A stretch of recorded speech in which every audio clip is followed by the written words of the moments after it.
आज के सेशन में हम बात करने वाले हैं एक बहुत ही इंपॉर्टेंट टॉपिक के बारे में, जिसमें हम डिस्कस करेंगे आपके साथ ऑप्टिक्स। ऑप्टिक्स यानी कि प्रकाश की। ऑप्टिक्स अगर बात किया जाए तो यहाँ से आपके पेपर में लगभग हर पेपर में एक क्वेश्चन जरूर मिलता है। बहुत ही इंपॉर्टेंट टॉपिक है और इसमें आपको कुछ ज्यादा खास नया या कुछ डीप नहीं पढ़ना है। बेसिक बेसिक जो पॉइंट्स हैं बस नहीं, एक बार रिवाइज करना है और अच्छे से समझ के चलना है। इतना आप पढ़ लेंगे तो आपके पेपर में यहीं से क्वेश्चन बन जाते हैं। उससे ज्यादा अप लेवल का क्वेश्चन ज्यादा नहीं आता। खासकर आपको सिर्फ क्या क्या पढ़ना है, रे ऑप्टिक्स पढ़नी है। रे ऑप्टिक्स का मतलब है जिसमें आप लाइट को एज अ रे बिहेवियर देखेंगे, जिसमें हम कुछ पॉइंट्स की बात करेंगे लाइक रिफ्लेक्शन, परावर्तन क्या होता है, रिफ्लेक्शन कितने टाइप के होते हैं। देन बात करेंगे रिफ्रैक्शन, अपवर्तन क्या होता है, कितने टाइप के होते हैं। लेंस और मिरर, लेंस दो टाइप के हैं, कॉन्वेक्स कॉनकेव। मिरर आपके तीन टाइप के हैं, प्लेन, कॉन्वेक्स, कॉनकेव। तो इन सब में इमेज कैसे बनती है वो सारी चीजें हमें समझनी है, वही आपके पेपर में डायरेक्ट आती है। फिर क्या यार, पूर्ण आंतरिक परावर्तन आपसे पूछा जाता है और बेसिक पॉइंट्स आपको समझने होते हैं। बाकी आपसे कुछ खास यहाँ से नहीं पूछ जाता है। ठीक है भाई, तो चलिए स्टार्ट करते हैं ऑप्टिक्स के पार्ट को और देखते हैं क्या क्या चीजें आपको पढ़नी है।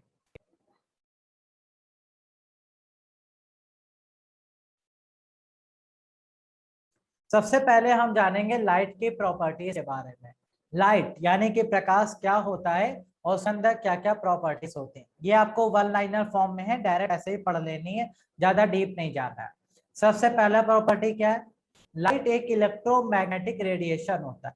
मतलब प्रकाश एक विद्युत चुंबकीय विकिरण होता है जिसमें इलेक्ट्रिक फील्ड यानी कि विद्युत क्षेत्र और मैग्नेटिक फील्ड यानी कि चुंबकीय क्षेत्र दोनों ही पाए जाते हैं। ठीक है, सिंपल सा पॉइंट आपको यहाँ पर यह याद करना है। जैसे मान लीजिए ओ से ए तक ये लाइट चल रही है। ठीक है, ओ से ए तक लाइट चल रही है और ये जो लाइट चल रही है इसमें दोनों फील्ड है, यानी कि यहाँ पर इलेक्ट्रिक फील्ड भी है और मैग्नेटिक फील्ड भी है, चुंबकीय क्षेत्र भी। इलेक्ट्रिक फील्ड की बात करें तो वो वर्टिकल होती है, लाइक दिस। कुछ इस तरह से यहाँ पर विद्युत क्षेत्र होता है। ठीक है, और मैग्नेटिक फील्ड जो होती है वो हॉरिजॉन्टल आगे पीछे चलती है, कुछ इस तरह से।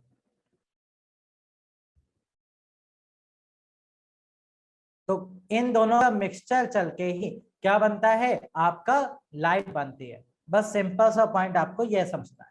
तो लाइट विद्युत चुंबकीय विकिरण होती है, इलेक्ट्रोमैग्नेटिक रेडिएशन, बस इतना सा। फिर आता है सेकंड पॉइंट, लाइट एक ट्रांसवर्सल वेव है, यानी कि प्रकाश अनुप्रस्थ तरंग के रूप में भी ट्रेवल करती है। जैसे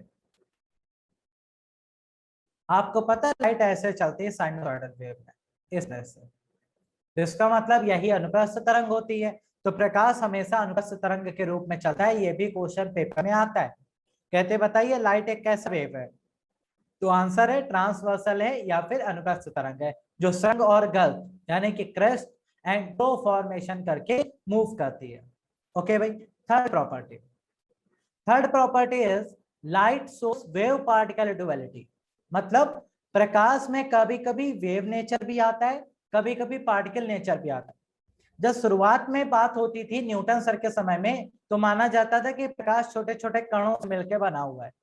लेकिन बाद में हाइगेंस सर आ गए, उन्होंने कहा नहीं, प्रकाश तो तरंग होती है। अब दोनों ही बातों को कैसे सही किया जाए, क्योंकि दोनों ही बड़े साइंटिस्ट थे। तो फिर बाद में ये डिसाइड हुआ कि भैया प्रकाश ना ही सिर्फ तरंग है और ना ही सिर्फ कण है, वो दोनों नेचर दिखाती है। इसलिए प्रकाश कहीं कहीं पर कण की तरह व्यवहार करती है और कहीं कहीं पर तरंग की तरह व्यवहार करता है, दोनों नेचर इसमें पाए जाते हैं।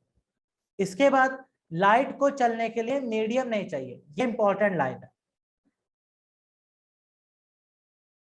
अगर आपसे पूछा जाए क्या लाइट को चलने के लिए मीडियम यानी कि माध्यम चाहिए होता है, तो बिल्कुल नहीं। क्यों? क्योंकि सन से हमारे पास डेली लाइट आती है, रास्ते में कुछ नहीं है तब भी आ रही है ना, यानी कि विदाउट एनी मीडियम में लाइट ट्रेवल करता है। ये पॉइंट अच्छे से याद रखिएगा। नेक्स्ट पॉइंट पर आते हैं। अगला पॉइंट है कि लाइट में जो फंडामेंटल पार्टिकल होते हैं, मूल कण, उन्हें क्या नाम दिया गया है। तो लाइट में जो मूल कण पाए जाते हैं उन्हें हम लोग फोटॉन्स कहते हैं। ये पॉइंट याद रखिएगा, फोटॉन्स लाइट के पार्टिकल को कहा जाता है, इनका मास 0 होता है, यानी कि इनका कोई द्रव्यमान नहीं होता है जी। ठीक है भाई। अच्छा, नेक्स्ट पॉइंट जो सबसे ज्यादा इंपॉर्टेंट है, लाइट का स्पीड कितना होता है। अगर लाइट के स्पीड की बात की जाए, प्रकाश की चाल कितनी होती है, तो भाई प्रकाश की चाल होती है 3 × 10⁸ मीटर पर सेकेंड। ओके, इस स्पीड से प्रकाश चलता है। कहां पर? निर्वात यानी कि वैक्यूम में।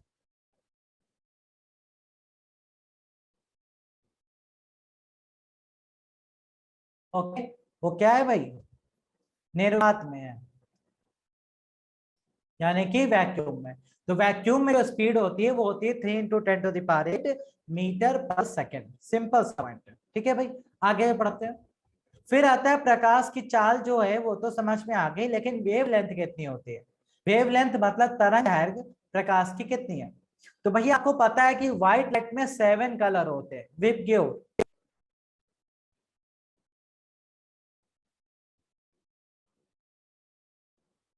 व्हाइट लाइट में 7 कलर होते हैं, तो हर कलर की अपनी अपनी वेवलेंथ है।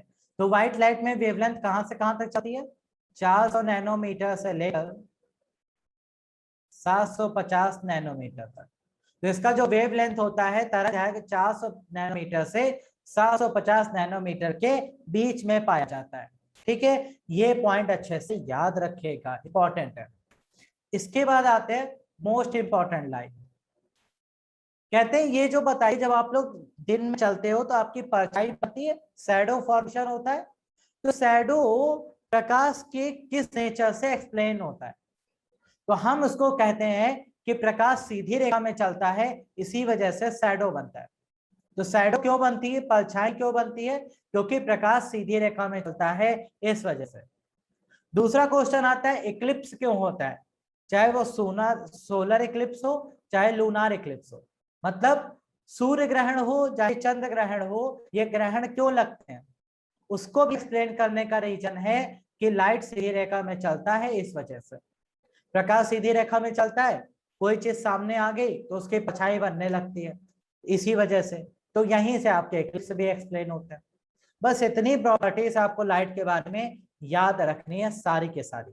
ठीक है, तो एक बार हम रिकैप करा देते हैं, कहीं कंफ्यूजन हो तो दोबारा पूछ लेना भाई।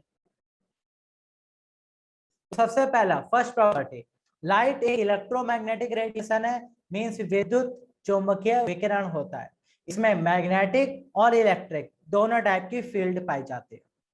सेकंड, लाइट एक ट्रांसवर्सल वेव है जो अनुप्रस्थ तरंग के रूप में सुरंग और गर्त बनाकर ट्रेवल करती है। थर्ड, लाइट में वेव पार्टिकल डुअलिटी है, यानी कि वो कण और तरंग दोनों प्रकार का नेचर दिखाता है। नेक्स्ट, लाइट को चलने के लिए कोई मीडियम नहीं चाहिए, विदाउट एनी मीडियम यह आसानी से ट्रैवल करता है। लाइट में जो पार्टिकल हैं उन्हें हम फोटॉन्स कहते हैं, जिनका मास 0 है। लाइट का वैक्यूम में स्पीड सबसे ज्यादा है, 10 × 10⁸ मीटर पर सेकेंड। लाइट का वेवलेंथ 400 नैनोमीटर से 750 नैनोमीटर के बीच लाई करता है। लाइट स्ट्रेट लाइन में चलता है, इसी वजह से हम शैडो फॉर्मेशन और इक्लिप्स फॉर्मेशन को एक्सप्लेन कर पाते हैं। बस इतनी प्रॉपर्टीज आपको पढ़नी है। क्लियर भाई? यहां तक किसी को यहां तक कोई क्वेश्चन पूछना हो या कोई डाउट हो तो बताइए भाई।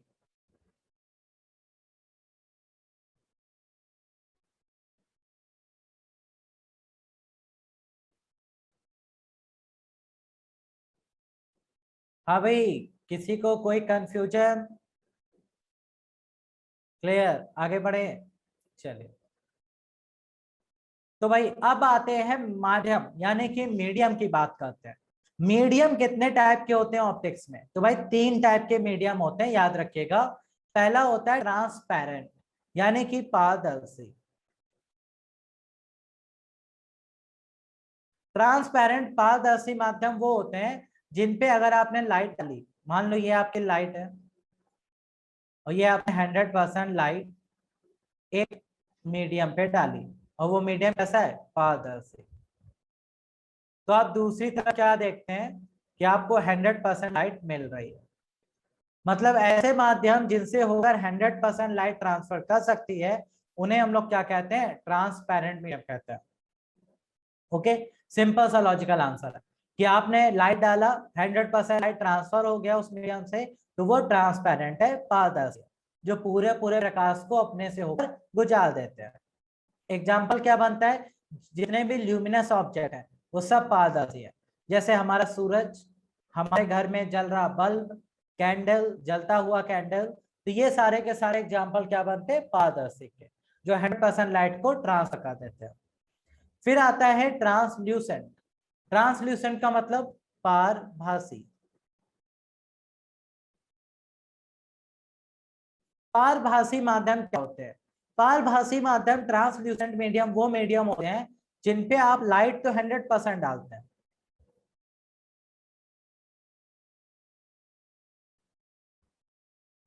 लेकिन रास्ते में आपने रखा है पारभासी, तो दूसरी तरफ आप क्या देखते हैं, कुछ लाइट कम हो गई है, हो सकता है आपको 90% मिले, जरूरी नहीं है 90 में, हो सकता है कम मिलेगी, चाहे जितनी मिले, तो 100% नहीं मिलेगी। तो ऐसे माध्यम को क्या कहते हैं, ऐसे माध्यम को कहते हैं पारभासी।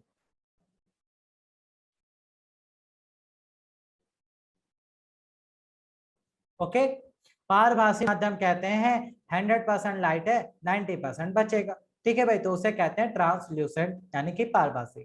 तो कम कौन कर देता है, जैसे पेपर, ग्लास, बटर पेपर, ये सब क्या करते हैं, जितनी लाइट आप डालेंगे उससे कुछ मात्रा उसकी कम करके ही दूसरी तरफ भेजते हैं, इन्हें ट्रांसलूसेंट कहा जाता है। तीसरा होता है आपका ओपैक यानी कि अपारदर्शी।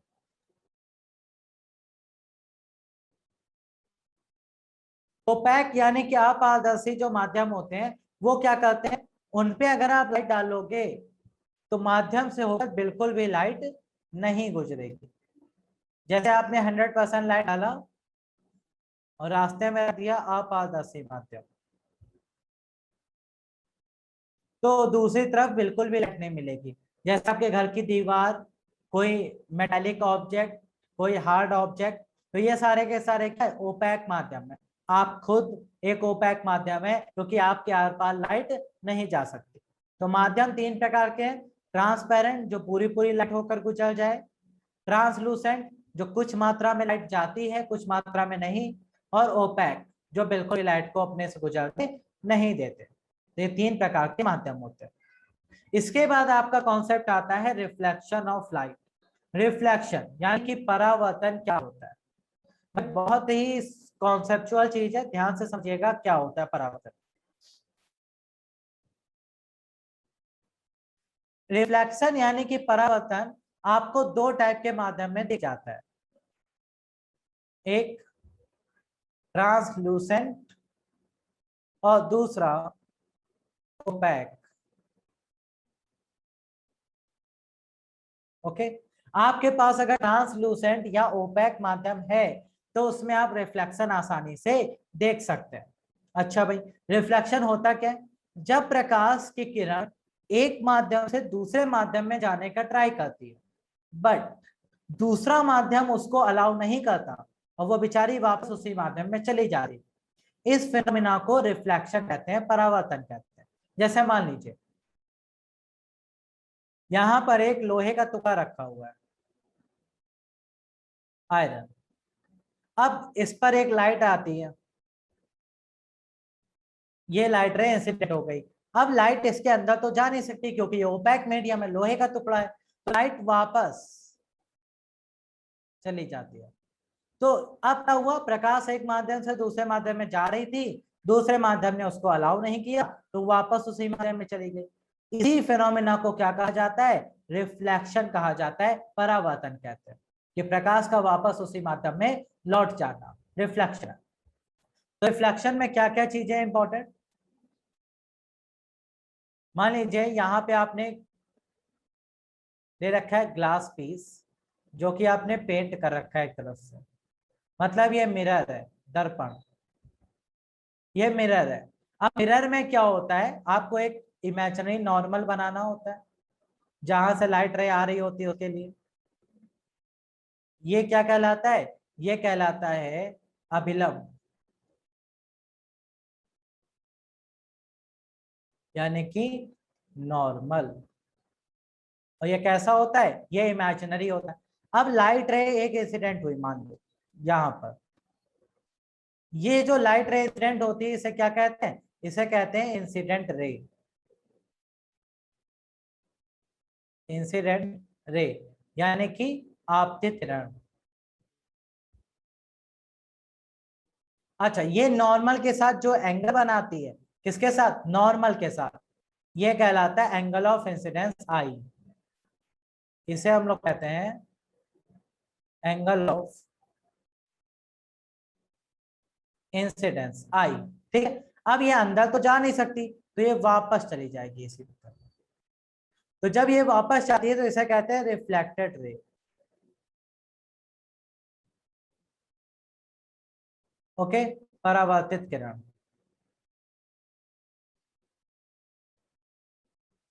और ये जो एंगल बनाकर जाती है उसे कहते हैं एंगल ऑफ रिफ्लेक्शन।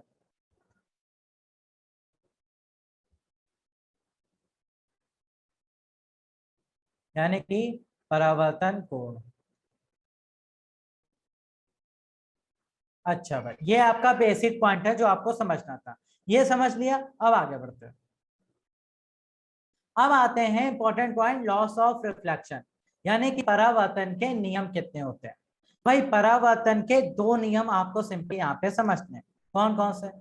पहला नियम, फर्स्ट लॉ क्या कहता है, फर्स्ट लॉ कहता है कि इंसिडेंट रे यानी कि आपतित किरण, रिफ्लेक्टेड रे यानी कि परावर्तित किरण, और नॉर्मल मींस अभिलंब, हमेशा और हमेशा सेम प्लेन यानी कि एक ही तल पर और सेम पॉइंट एक ही बिंदु पर होने चाहिए।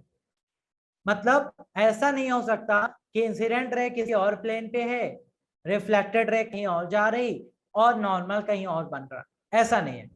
अगर इंसिडेंट रे यहाँ पड़ी है इस पॉइंट पर, तो नॉर्मल भी इसी पॉइंट पे आएगा और रिफ्लेक्टेड रे भी इसी पॉइंट पर आएगी। ये पॉइंट आपको अच्छे से याद रखना है। ठीक है, ये आपका पहला नियम है कि उनके पॉइंट कभी नहीं बदलते, सेम रहते हैं। दूसरा नियम आपसे पेपर में पूछा जाता है ज्यादा, कहते हैं एंगल ऑफ इंसिडेंस और एंगल ऑफ रिफ्लेक्शन दोनों हमेशा सेम होते हैं। मतलब I is always equals to R. ठीक है भाई, angle I is always equals to angle R होता है, ये बात याद रखिए। ओके, और आई और आर हमेशा कहां से बनेगा, वो बनेगा हमेशा अभिलंब के साथ। ये एंगल आई और ये एंगल आर हमेशा इक्वल होते हैं, सेम रहते हैं, इनमें कभी भी डिफरेंस आपको नहीं दिखेगा। ओके, तो ये आपका बेसिक इंट्रोडक्शन हो गया। क्लियर है यहां तक, बताओ एनीवन हैव एनी इशू और प्रॉब्लम, बताइए। बिल्कुल बेसिक बेसिक पॉइंट है, छोटी छोटी चीजें जो आपको समझनी है। रिफ्लेक्शन, फिर हमने मीडियम देखे, परावर्तन का मतलब लाइट एक माध्यम से दूसरे माध्यम में नहीं जा पाती, उसी में वापस आ जाती है। रिफ्लेक्शन जब होता है तो उसमें कई सारी चीजें, इंसिडेंट रे जो रे आ रही है, रिफ्लेक्टेड रे जो रे वापस जा रही है, और नॉर्मल, तीनों सेम प्लेन पे लाई कर रहे हैं। ये पहला नियम। दूसरा नियम कहता है कि एंगल आई और आर हमेशा बराबर होते हैं, वो कभी भी बदलते नहीं है। ये दो पॉइंट आपको याद रखना है। अच्छा, नेक्स्ट पॉइंट पे आते हैं भाई। अगला पार्ट है टाइप्स ऑफ रिफ्लेक्शन, यानी कि परावर्तन कितने प्रकार के होते हैं। तो भाई टाइप्स ऑफ रिफ्लेक्शन की बात करें तो आपको जनरली दो टाइप के रिफ्लेक्शन देखने को मिलते हैं। पहला, रेगुलर। रेगुलर रिफ्लेक्शन मतलब समान परावर्तन।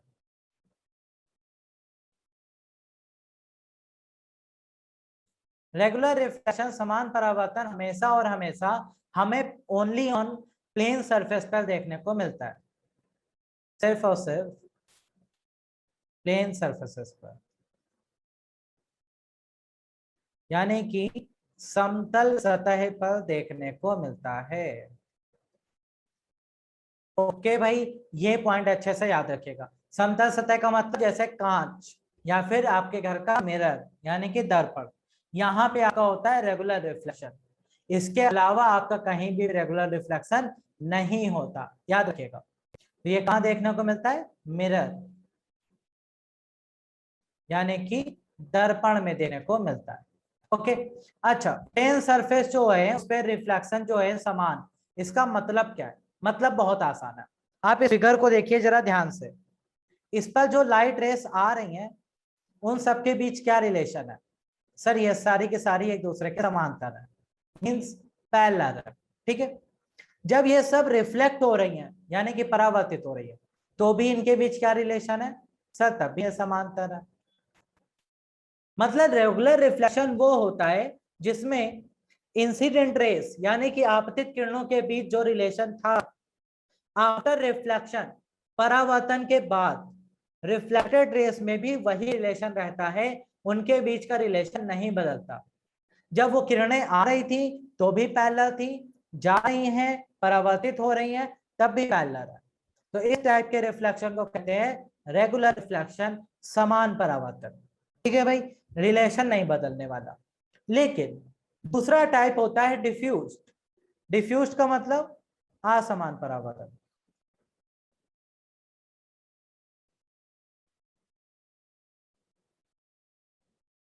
इसमें ये कहां होता है? ये आपको रफ सरफेस में देखने को मिलता है।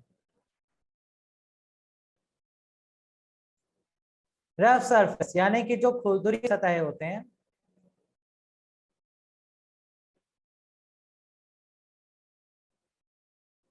ठीक है, जैसे कि आपके घर की दीवार हो गई, ब्लैक बोर्ड हो गया, व्हाइट बोर्ड हो गया, ये सारे के सारे क्या होते हैं? रफ सरफेस होते हैं। इनमें क्या होता है, आप फिगर देखिए ये वाला, तो लाइट रेस जब आ रही थी तो पैरेलल है, तो इनके बीच एक रिलेशन था कि समांतर है। लेकिन जब ये रिफ्लेक्ट होती है तो किसी भी दिशा में कहीं भी जा सकती है, कोई पर्टिकुलर डायरेक्शन इनकी फिक्स नहीं होती। ये रफ सरफेस है, लाइट रेस आई तो पैरेलल, जाने का कोई निश्चित नहीं है, इसका जहां मन करेगा वहां जाएगी। क्यों? क्योंकि सरफेस रफ है, इस वजह से ऐसा होता है। अच्छा भाई, अब यहां से क्वेश्चन आपके पेपर में आता है बढ़िया सा। क्वेश्चन क्या आता है?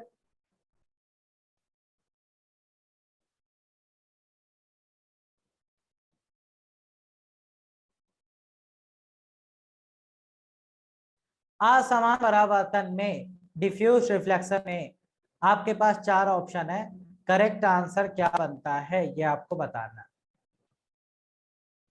आई और एंगल आर के बीच क्या रिलेशन बनता है?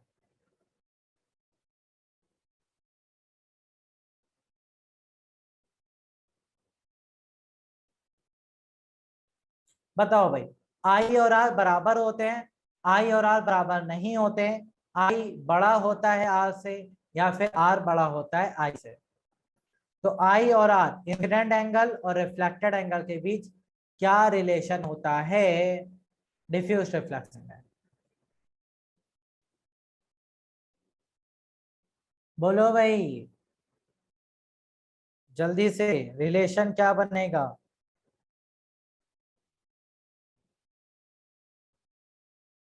बताओ भाई, अब एक क्वेश्चन का तो आंसर दे दो।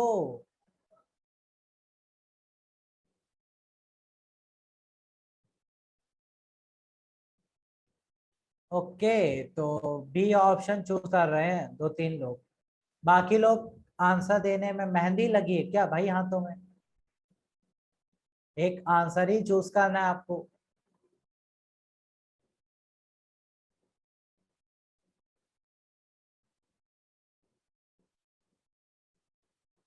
बताओ। प्रतिज्ञा, इक्वल।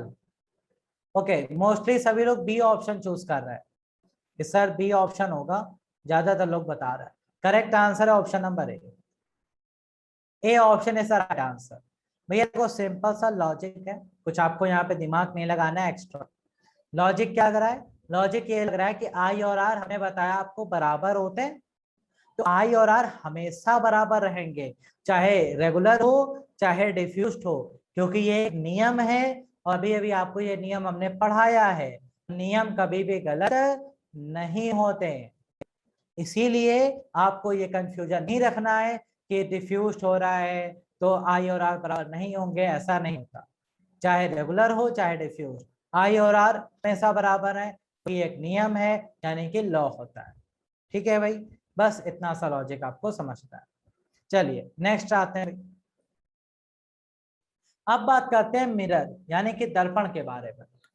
अगर मिरर यानी कि दर्पण के बारे में बात की जाए तो क्वेश्चन आता है मिरर क्या होता है।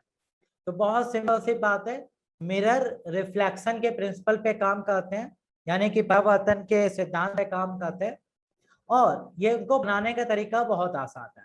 आप कोई भी कांच का टुकड़ा ले लो, कैसा भी, आप प्लेन कांच का टुकड़ा ले लो, आप चाहो ऐसा कांच का टुकड़ा ले लो, इस तरह का ले लो, जैसा आपका मन करे वैसा कांच का टुकड़ा ले लीजिए, उसको बस एक तरफ से पॉलिश कर दीजिए, एक तरफ से।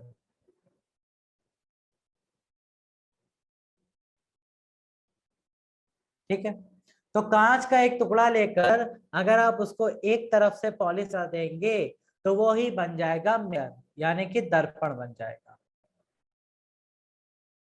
ये सब के सब क्या है, मिरर है, दर्पण।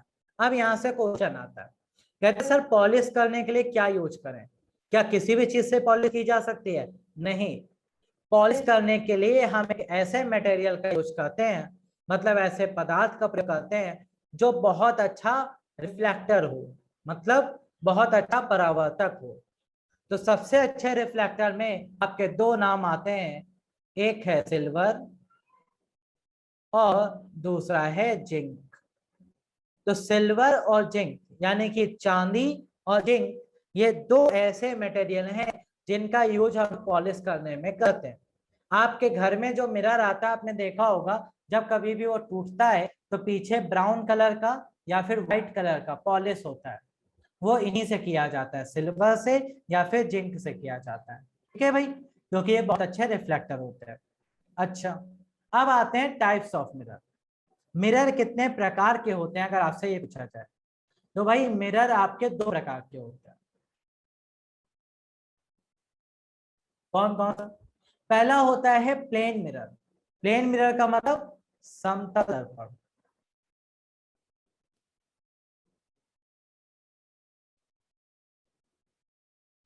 समतल दर्पण प्लेन मिरर क्या होता है? प्लेन मिरर में आपको कांच का एक प्लेन टुकड़ा लेना होता है, बस और कुछ नहीं। अभी तक हम कैसा भी कांच ले रहे थे, अब हम कैसा भी कांच ना लेकर एक प्लेन टुकड़ा लेते हैं कांच का, और उसको हम क्या करते हैं, पॉलिश करते हैं। तो कांच के एक प्लेन टुकड़े को लेकर अगर आप सिल्वर या जिंक की पॉलिश कर दें तो वो बन जाता है प्लेन मिरर। प्लेन मिरर यानी कि समतल दर्पण। और ये समतल दर्पण आप कहाँ देखते हैं? आपके घरों में।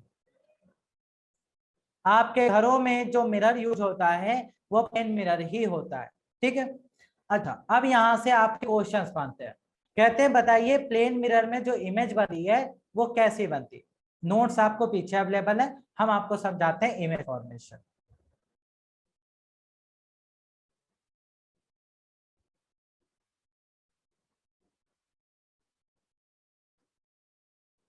तो प्लेन मिरर में जो इमेज बनता है वो किस टाइप का बनता है, कैसा बनता है, प्रतिबिंब कैसा बनता है? तो जब आप अपना इमेज देखते हैं प्लेन मिरर में तो कैसा बनता है? तो ये सबसे पहले प्लेन मिरर रख दीजिए। अब प्लेन मिरर में अगर आपको इमेज देखनी है तो आपको सामने कोई ऑब्जेक्ट रखना पड़ेगा। मान लो यहाँ पर छोटू है, ठीक है। अब ये छोटू की इमेज यहाँ पर बन गई। ओके, छोटू की जो इमेज बनी है यहाँ पर वो कैसी है उसके बारे में जानते हैं। सबसे पहले इमेज कहाँ बनती है? इनसाइड द मिरर, मिरर के अंदर बनती है। अगर आपका प्रतिबिंब मिरर के अंदर बन रहा है तो उसे कहते हैं वर्चुअल। वर्चुअल यानी कि इमेज आभासी है। ओके, इमेज कैसी बनती है भैया? आभासी बनती है। क्यों? क्योंकि मिरर के अंदर बन रही है। दूसरा, इक्वल साइज की बनती है। इक्वल साइज यानी कि समान आकार की बनती है हमेशा, हमेशा समान आकार की बनती है। मतलब जितना बड़ा आपका ऑब्जेक्ट यहाँ पे रखा होगा उतनी ही बड़ी वहां पर इमेज भी बनेगी। ठीक है, ये नहीं कि ज्यादा बड़ी हो जाएगी या छोटी हो जाएगी, ऐसा कुछ नहीं होता, जैसा है वैसा ही दिखाता है। अच्छा, तीसरा इक्वल डिस्टेंस पे बनता है।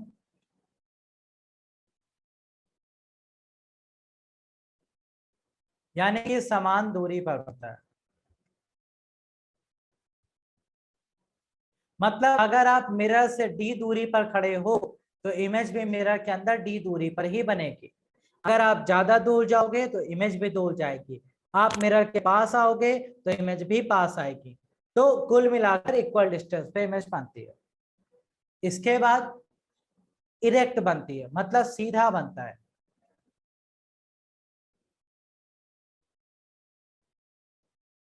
मतलब अगर आपका सर ऊपर है तो ऊपर ही दिखाई देगा और पैर नीचे है तो नीचे दिखाई देंगे। उल्टा नहीं बनता है इमेज, हमेशा सीधा बनता है। ओके। ओके, इसके बाद नेक्स्ट, लेकिन लिटरली इन्वर्टेड बनता है। लेटरली इन्वर्टेड का मतलब जो राइट साइड है वो लेफ्ट हो जाती है और जो लेफ्ट है वो राइट हो जाता है। आप देखते हैं ना, आप अपना राइट हैंड ऊपर उठाइए तो मिरर में लगता है कि लेफ्ट हैंड ऊपर उठ रहा है, होता है ना ऐसा। बायां हाथ उठाओ तो बायां उठता है, बायां उठाओ तो दायां उठता हुआ दिखता है।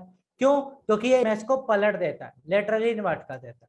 मतलब राइट को लेफ्ट बना देता है, लेफ्ट को राइट बना देता है। ये प्रॉपर्टी भी आपको इमेज में देखने को मिल जाती है। इसके बाद आता है, मान लो अगर छोटू v वेलोसिटी से मिरर की तरफ भागने लगे तो पूछते हैं कि उसका प्रतिबिंब कितनी वेलोसिटी से मिरर की तरफ भागेगा। तो ऑब्वियस सी बात है, वो माइनस वी से ही भागेगा। माइनस क्यों? क्योंकि वेग है और वेग जब विपरीत दिशा में चलते हैं तो माइनस डायरेक्शन आ जाते हैं। अब जब ये विपरीत दिशा में चलेगा तो टोटल वेग कितना हो जाएगा? टोटल वेग जब निकालते हैं तो दोनों को घटाते हैं, लेकिन ये माइनस है तो v माइनस माइनस वी बन जाएगा 2v। तो आपको ऐसा लगेगा कि वो दुगने वेग से आपकी तरफ आ रहा है। अगर आप मिरर की तरफ 10 मीटर पर सेकंड की स्पीड से भागेंगे तो आपको लगेगा कि आपका जो प्रतिबिंब है वो 20 मीटर पर सेकंड की स्पीड से आपकी तरफ आ रहा है। आप 40 से भागेंगे तो वो 80 से आता हुआ लिखेगा। ये वही कॉन्सेप्ट है जो ट्रेन में आप लोग पढ़ते हो, मैथ में ट्रेन के क्वेश्चन लगाते हो। आप कहते हो ना, जब ट्रेन विपरीत दिशा में आ रही है तो चालें जुड़ जाती है और जब ट्रेन समान दिशा में चलती हैं तो चालें घट जाती हैं। वही चीज यहाँ पर भी है कि जब ये विपरीत दिशा में आते हैं तो ये हमेशा क्या होते हैं? घटते हैं। लेकिन घटने के लिए यहाँ पे माइनस है तो ये जुड़ जाते हैं अनफॉर्चुनेटली। बस यही कॉन्सेप्ट यहाँ पर आपका काम करता है।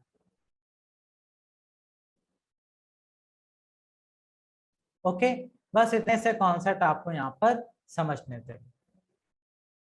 क्लियर? बताओ भाई, इमेज फॉर्मेशन में तीन चीजें पूछी जाती हैं कि प्लेन मिरर में जो इमेज बनती है वो कैसे होती है।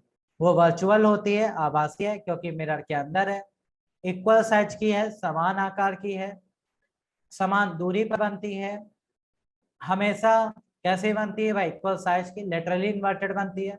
और वो साथ ही साथ अगर आप इरेक्ट बनेगी और आप जिस वेलोसिटी से भागोगे दुगनी वेलोसिटी से इमेज आती हुई आपको दिखेगी। अच्छा, अब यहाँ से एक और बढ़िया सा क्वेश्चन आता है। कहते हैं मान लो छोटू है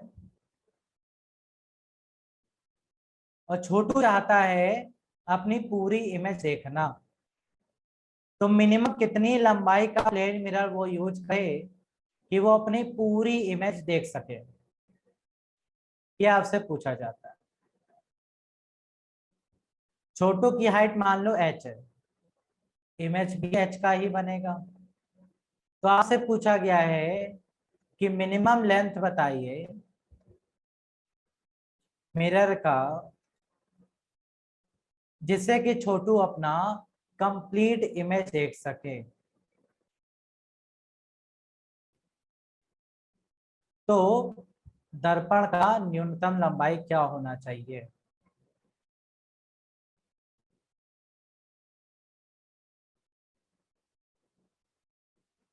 ओके, तो हमेशा याद रखना, अगर आपको किसी वस्तु का कंप्लीट इमेज देखना है और आपसे पूछा जाए कि मिनिमम कितनी लंबाई का मिरर ले ले, तो जितना लंबाई वस्तु की है उससे आधा।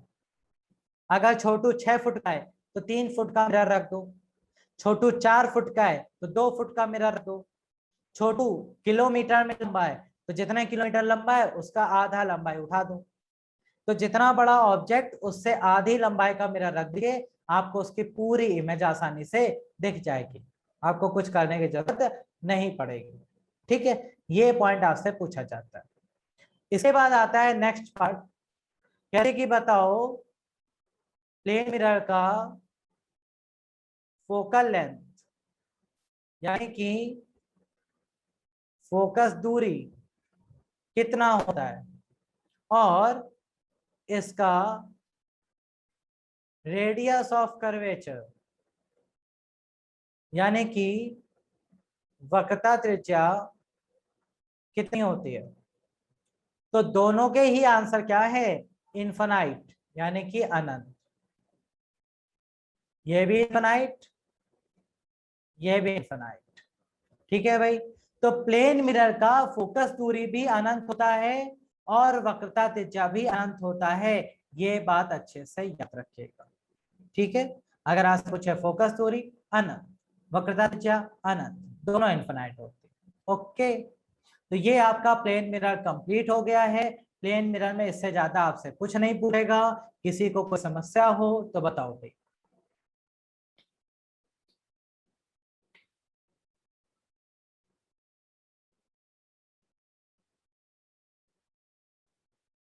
हाँ भाई,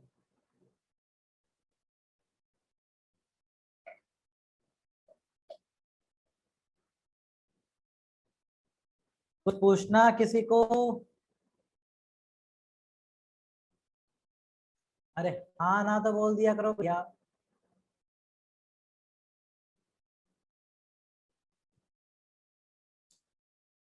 डिस्टेंस पे कितनी होगी पूरा दिखा, डिस्टेंस की जरूरत नहीं है। डिस्टेंस तो आप प्लेन मिरर में बहुत दूर चले जाओ तो जितना दूर आप जाओगे उतनी दूर इमेज जाएगी, है ना, तो आप छोटे होते चले जाओगे उसके लिए। लेकिन यहाँ पर कॉन्सेप्ट ये है कि आप प्लेन मिरर में अगर देख रहे हो तो डिस्टेंस का फर्क नहीं पड़ता है, फर्क पड़ता है मिरर कितना बड़ा है। अब आप अपने सामने कितना बड़ा मिरर रखो कि आप पूरे दिख जाओ, तो आंसर है कि आप अपनी हाइट का आधा रख लो बस। अपने सामने अपनी हाइट का आधा रख लीजिए, आप पूरी इमेज अपनी देख पाएंगे, कोई दिक्कत नहीं। ठीक है भाई, क्लियर? और बताओ।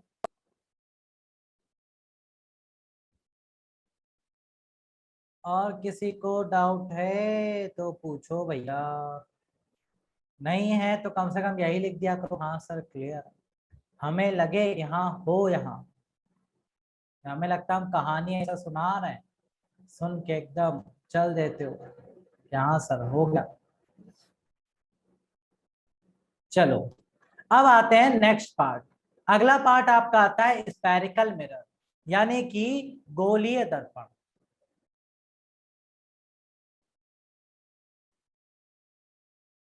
स्फेरिकल मिरर जिसे कहा जाता है गोलीय दर्पण। अब ये स्फेरिकल मिरर गोलीय दर्पण होता क्या है भाई, उसको समझते हैं।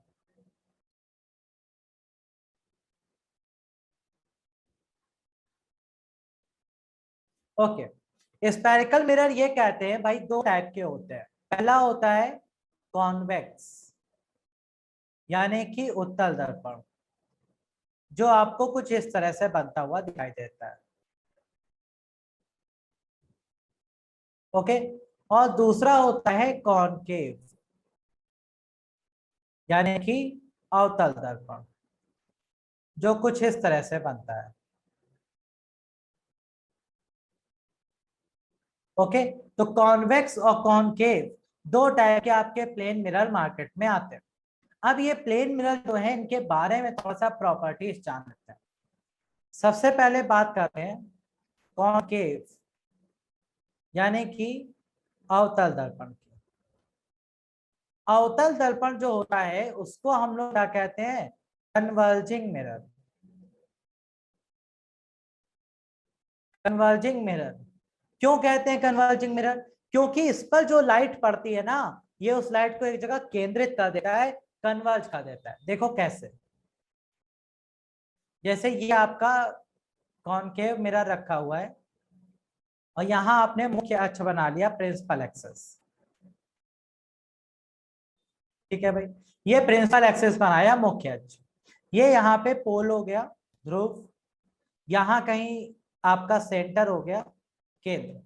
अब जब इन्फिनाइट से लाइट रेस आती है, मतलब अनंत से प्रकाश किरणें आती है,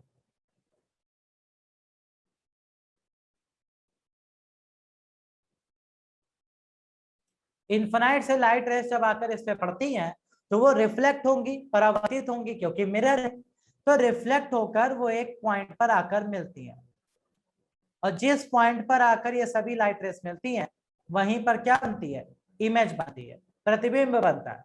और जब इन्फिनाइट से लाइट रेस आती हैं तो वो जिस पॉइंट पर मिलती हैं, उस पॉइंट को हम लोग फोकस पॉइंट कहते हैं। तो इसमें आप क्या देख रहे हैं, लाइट रेस एक जगह केंद्रित हो रही हैं और उस पॉइंट को हमने फोकस पॉइंट कहा है प्रिंसिपल एक्सिस पर। ठीक है भाई,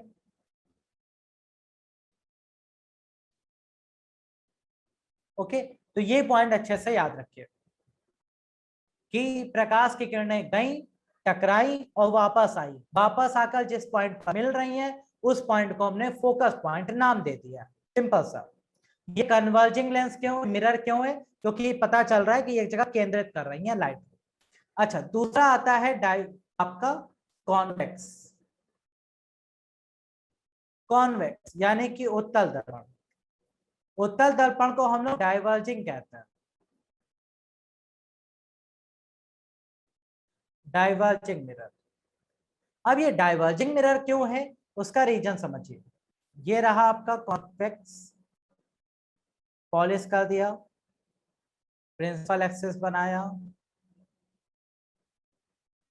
अब जब आप प्रिंसिपल एक्सिस बनाते हैं तो इसका सेंटर यहाँ कहीं होता है। अब इस पे जब आप इन्फिनाइट से लाइट रेस लाकर डालेंगे तो क्या होगा? तो जब इन्फिनाइट से लाइट रेस पड़ती हैं तो ये उसको फैला देता है, लाइक दिस, इस तरह से एक्सपैंड करा देता है, डाइवर्ज कर देता है। अब जब आप देखते हो इसको तो आपको लगता है कि इसी पॉइंट यहां से आ रही है। जब आप इसको पीछे बढ़ाओगे तो जिस पॉइंट पर मिलते हैं उस पॉइंट को हम लोग फोकस पॉइंट कहते हैं। ठीक है, और ये जो फोकस पॉइंट है ये इमेजिनरी है, यानी कि वर्चुअल है। क्यों वर्चुअल है? क्योंकि ये इनसाइड द मिरर बन रहा है। आपको बताया ये भी हमने, जो चीजें मिरर के अंदर बनती हैं वो वर्चुअल होती है, इसका फोकस रियल है। क्यों रियल है भाई? क्यों? क्योंकि ये मिरर के बाहर बन रहा है। ठीक है भाई, ये पॉइंट क्लियर आपको? तो हमने समझ लिया बेसिक सा difference between convex and concave. Convex वो होते हैं जो लाइट रेस को फैला देते हैं, डाइवर्ज कर देते हैं, और कॉनकेव वो होते हैं जो लाइट रेस को कन्वर्ज कर देते हैं, एक जगह केंद्रित कर देते हैं। क्लियर भाई? यहां तक कोई समस्या तो नहीं? जल्दी से बताओ। नो समस्या, आगे बढ़ सकते हैं। ओके, चलिए ये तो हो गया, इसका इंट्रोडक्शन कंप्लीट हो गया। अब किसी को कुछ पूछना नहीं है? ओके, तो ये आपके नोट्स अवेलेबल है, इनको आप अच्छे से पढ़ लीजिएगा घर पे। जितना भी हमने पढ़ाया है उतनी चीजें अच्छे से तैयार कर लीजिएगा। इसके बाद आज का सेशन यहीं पे क्लोज करना पड़ेगा, थोड़ा सा टेक्निकल इशू है इसमें, इस वजह से, क्योंकि लाइट का थोड़ा इशू है। तो क्लास यहीं पे क्लोज करते हैं, फिर आपसे नेक्स्ट क्लास में मिलेंगे जहाँ पे हम बात करेंगे कॉन्वेक्स और कॉनकेव में इमेज कैसे बनती है। जैसे प्लेन में हमने इमेज बनाना सीखा, वैसे कॉन्वेक्स और कॉनकेव में भी बनाना सीखेंगे। ओके, तो चलिए नेक्स्ट क्लास में आपसे मिलते हैं। नेक्स्ट क्लास में आगे टॉपिक वहां डिस्कस करेंगे। इतना पढ़ लीजिएगा, कहीं आपको डाउट लगे तो नेक्स्ट क्लास में जरूर पूछेगा। Okay, thank you so much.